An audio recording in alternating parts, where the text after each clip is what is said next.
Hello everyone, welcome back to the workshop. With winter coming and the colder season almost upon us, I bought a big old oil furnace. Now, you might be thinking, are you going to refurbish it and use it as an oil furnace? Nope. I'm going to gut this oil furnace and turn it into a kitchenette. This here is a Estate Heatrola. It's just an oil burning furnace. It's a very old furnace, a couple of access panels. It's very simple on the inside, but sadly it's really not practical to use, and it's in such a state that nobody's going to want to use it as an actual oil furnace. But this would be an amazing little base for the kitchenette. Should I plug it in and see what happens? We have good breakers here in the shop, so I think I will. Well, I inspected all the wiring and it all looks good, so I have it plugged in here. I'm gonna see if it works, mostly if the fan works, because if that works, that means the rheostat works. The rheostat is set to off, so let's turn it on. And it works. I love old stuff. It always works whenever it's all together. So my next steps for this oil furnace are going to be gutting it. Now I've looked at it and kind of tried to understand how it's constructed, and I believe that this shell actually sits on the base.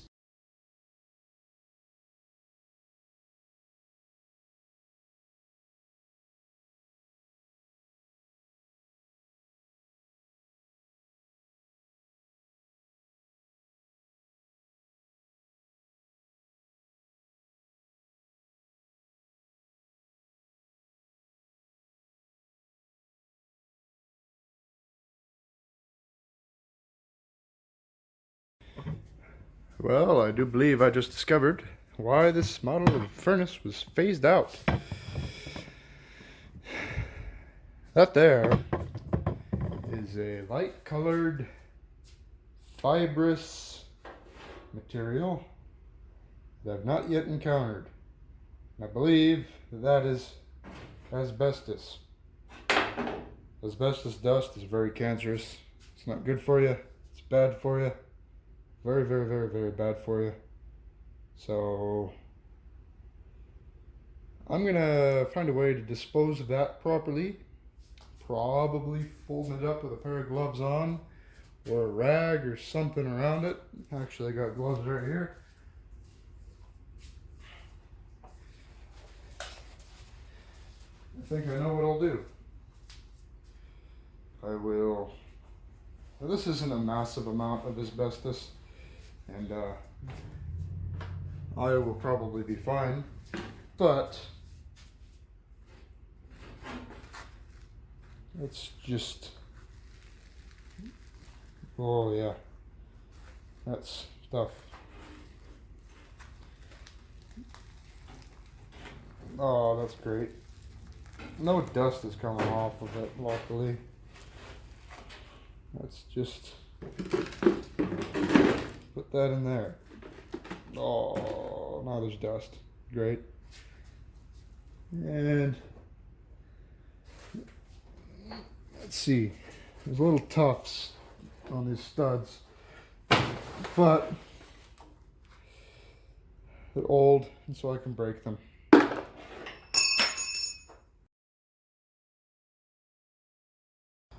So I've gutted this oil furnace, taken out pretty much everything I need to take out.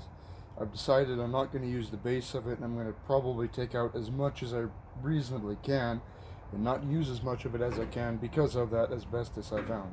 I did find more asbestos inside of it and thin panels. Not a huge amount, but still I'm going to be cautious. I've decided the layout for the countertop. See, this isn't really as wide as I would want it for my kitchenette. I want it to be about 56 inches wide. This here is only 34 inches approximately. Yeah, about 34 inches. So I have, 12 inches about to play around with. On this end, I want my coffee pot, and I want the coffee to be stored in this compartment here. So I'm going to add 10 inches off the end here and cut a 12-inch plate. On the other end here, I'm going to add 12 inches. Sorry about the plane. I'm going to add 12 inches here and cut out a plate that's 32 inches long. Now, the plate I have is 26 inches wide, and I want to inset a hot plate right here. I have a hot plate that fits perfectly, and I want to use that on the top here. But the issue is, I want this back to be up against the wall, and so that 26 inches is going to come out to here. It's going to bring this out about 7 inches. This oil furnace is about 19 inches wide. So what I'm planning on doing is cutting out that extra and then rounding out this corner here so that it looks nice and I have a little bit more counter space without affecting the hot plate. Also, I'm going to bring the counter back to this rolled edge here and use that sort of as the edge. Now this side here is going to get the same treatment. It's going to go out, but the edge is going to be rounded. All the edges are going to have sort of strips on the bottom. It's not just going to be plate, the edge of the plate. It'll have strips that run the length of them to widen them out a little bit and make them look a bit nicer. I could do something similar to this and roll it down, but that's going to be a huge amount of work for me because I don't really have the equipment to do that. I could just hammer out a bunch of sheet steel on the anvil, but it's not going to look very nice. And I think that a piece of steel that wraps around is going to look much, much nicer. The base is also going to be made out of that same plate steel that I'm going to use for the countertop. I was originally thinking maybe wood or something like that. Well, originally I was going to use the original base, but with all of the asbestos and such, I'm just trying to be cautious. I'm going to gut this out, and there's going to be 2 shelves in here. And there's a wall in here that sort of separates this compartment from the combustion chamber, and I'm going to keep that wall. I have no real reason to take it out. So that's that for now. I'm also going to have to plan for the shelves that are going to go on top and the pot and pan rack. It's going to hold all of my cast iron pots and my cast iron pans. Mostly pans. I don't really have many pots, but that's something I need to consider. A while back, Adam from Small Town Machine Shop gave me this here Milwaukee grinder. It's a 9-inch grinder. I do have a 6-inch wheel on it now. Thing's massive. My hands aren't particularly small, they're about average size. And that's how big this thing is. All metal. It doesn't shock me when I use it. I think it's about 11 amp. Only spins at 5,000 RPM.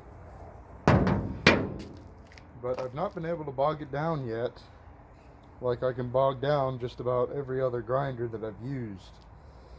I really like it. It's a little bit overkill. I do have some 9-inch grinding discs. You'll see later because I'll be using them to round off the corners. It's a great little machine.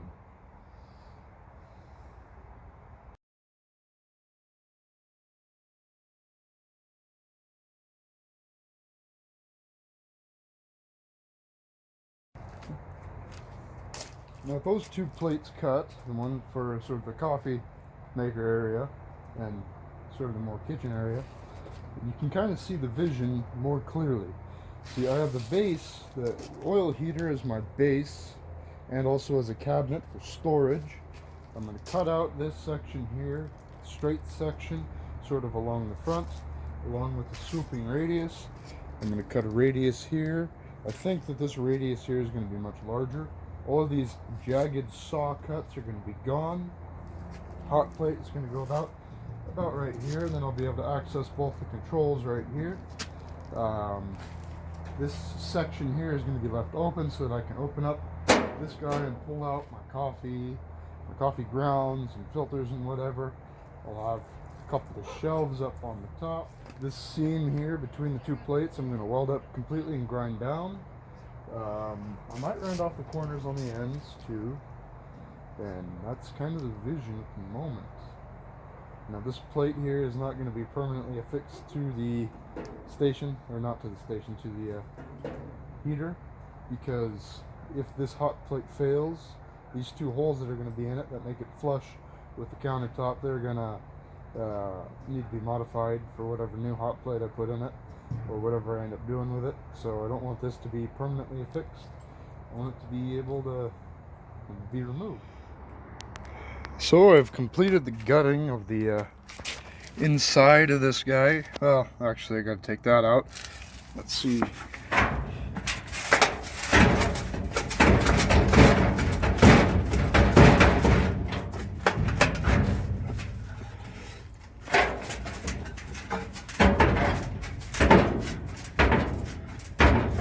Nope.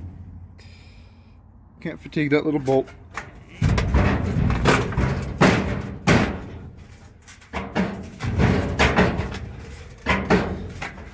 I'll get it eventually. So I've gutted it, and as you guys can see, there's a base on it, and I have welded it up. Some of these welds are terrible, so I'll go back over them, but it's good and solid. I put this base on here because that's only a thin sheet metal case, and moving it around, I'm liable to crush it and damage it and all sorts of terrible things.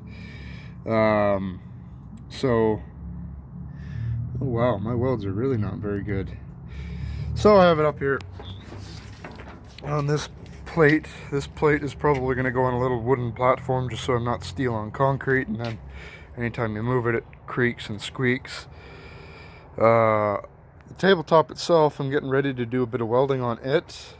This plate here is really warped because it was in a scrapyard and bent and all that. So what I've done is taken 2 chunks of 3/4 inch bar, clamped it a bunch, and then I'm going to weld this strong back essentially on the back here. Well, I got all of this welded in. Fully welded on this side. On the other side it's just stitch welded. The welds are not amazing, but for rusty, thin stuff that's pitted and dirty, it's pretty good. I am going to have to do a little bit of trimming here and adjusting, which is okay. That thin little strip allows a lot of freedom of movement without making that look like garbage. Next thing I'm going to do before it gets too dark out is I'm going to cut out these guys here. Hopefully I'll be able to actually weld in the strips that go underneath and sort of curve around. I don't think I'm going to do a strip way up at the front here. I think it's just going to come around this bend and then slowly fade into that curve up here. That's going to be kind of tricky. I'll probably actually start right here and then end over here where there is nothing, no complications. That way my lengths are all right. Here I'll do the same thing. I'll blend it to the curve, but that's 90 degrees, so that's going to be easy, and then it'll come around. I don't know exactly what this radius is going to be. I might try to find something that's round that is this diameter or this width, so then I can just trace it, make it look real nice.